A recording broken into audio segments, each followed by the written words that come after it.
தேசிய இன விடுதலை களத்தில் தன்னுயிர் ஈந்த மாவீரர்களுக்கு வீர வணக்கத்தை செலுத்தி விக்கிரவாண்டி இடைத்தேர்தலில்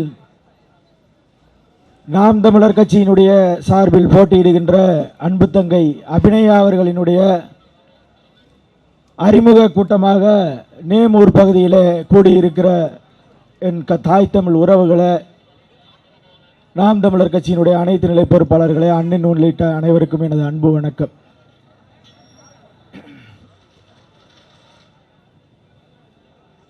(2024) நாடாளுமன்ற தேர்தல் நடந்து முடிந்து தற்போது இடைத்தேர்தலை சந்தித்துக் கொண்டிருக்கிறோம். நாம் தமிழர் கட்சிக்கு வாக்கு செலுத்தினால் என்ன கிடைக்கும்? அவர்கள் வெல்வார்களா வெல்ல மாட்டார்களா என்கின்ற கேள்வியோடுதான் எல்லோரும் 2024 நாடாளுமன்ற தேர்தலிலே வாக்கு செலுத்தினார்கள். ஆனால் ஒரு மாற்றத்தை நம்புகிற மக்கள், திமுக, அதிமுக, பாஜக, காங்கிரஸ் இல்லாத மாற்று அரசியலை முன்மொழிகிற நாம் தமிழர் கட்சிக்கு வாக்கு செலுத்தினால்தான் இவர்கள் எல்லோருக்கும் சரியான அரசியலை செய்ய வேண்டும் என்கின்ற எண்ணம் வரும் என்பதற்காக வாக்கு செலுத்தியவர்கள் தான் நாம் தமிழர் கட்சிக்கு வாக்கு செலுத்தினார்கள். அதற்கு ஒரு உதாரணத்தை நான் சொல்ல விரும்புகிறேன். நாம் தமிழர் கட்சி 40 நாடாளுமன்ற தொகுதியிலும் போட்டியிட்டது. 40 நாடாளுமன்ற தொகுதியிலேயே அதிகபட்ச வாக்குகளை வாங்கியது சிவகங்கை நாடாளுமன்ற தொகுதியிலே 1,63,000 வாக்குகளை என் மக்கள் நாம் தமிழர் கட்சிக்கு வழங்கினார்கள். அதன் விளைவு என்னவென்றால், சட்டசபையிலே மு.க. ஸ்டாலின் அவர்கள் படிக்கிறார்.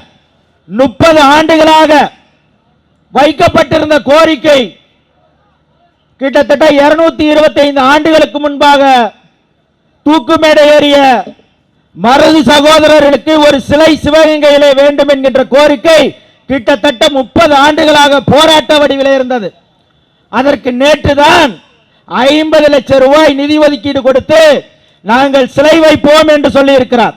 காரணம் என்னன்னா, நாம் தமிழர் கட்சிக்கு வாக்கு செலுத்தினவன் எல்லாருமே சிவகங்கையில அதிகமா ஓட்டு போட்டிருக்கான். குறிப்பா நாம் தமிழர் கட்சியினுடைய தலைமை ஒருங்கிணைப்பாளர் சிவகங்கை மாவட்டத்தை சார்ந்தவர். எனவே அவர்கள் மாற்றத்தை விரும்புகிறார்கள்.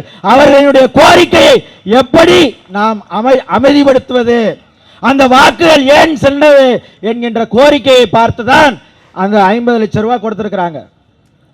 ஏன் நாம் தமிழர் கட்சிக்கு ஓட்டு போட்டோம்னா, நீங்க நாம் தமிழர் கட்சிக்கு ஓட்டு போட்டீங்கன்னா தான் உங்களுடைய கோரிக்கைகள் அனைவற்றையும் இப்ப ஆளுங்கட்சியாக இருக்கிற திமுக நிறைவேற்றும் என்பதற்காகத்தான் விக்கிரவாண்டியில உங்க வாக்குகளை எல்லாம் என் தங்கை அபிநயாக்கு போடுங்க.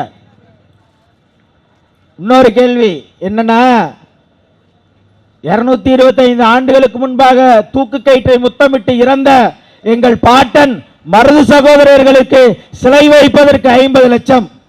ஆனால் கருணாநிதியின் நினைவிடம் கட்டுவதற்கு 50 கோடி. இதுதான் இவங்களோட அரசியல். எங்களுக்கு 50 லட்சம், உனக்கு 50 கோடி. எங்க பாட்டனுக்கு 50 லட்சம், உங்க ஒப்பனுக்கு 50 கோடியாடா என்ற கேள்வியை நாங்கள் வைப்பதற்காகத்தான் இந்த அரசியலை செய்து கொண்டிருக்கிறோம். இங்கே அனைத்து வரலாறுகளும், அனைத்து மொழி, இனம் என்று அனைத்தும் அழித்தொழிக்கப்பட்டு கொண்டிருக்கிறது. அவற்றை எல்லாம் மீட்பதற்காகத்தான் நாம் தமிழர் கட்சி களத்தில் நிற்கிறது. எனவே எனது அன்பு தாய் தமிழ் உறவுகள், என் தங்கை அபிநயாவை பெருவாரியான வாக்குகள் வித்தியாசத்திலே வெல்ல வைப்பீர்கள் என்ற நம்பிக்கை ஒவ்வொரு நாளும் கூடிக்கொண்டிருக்கிறது.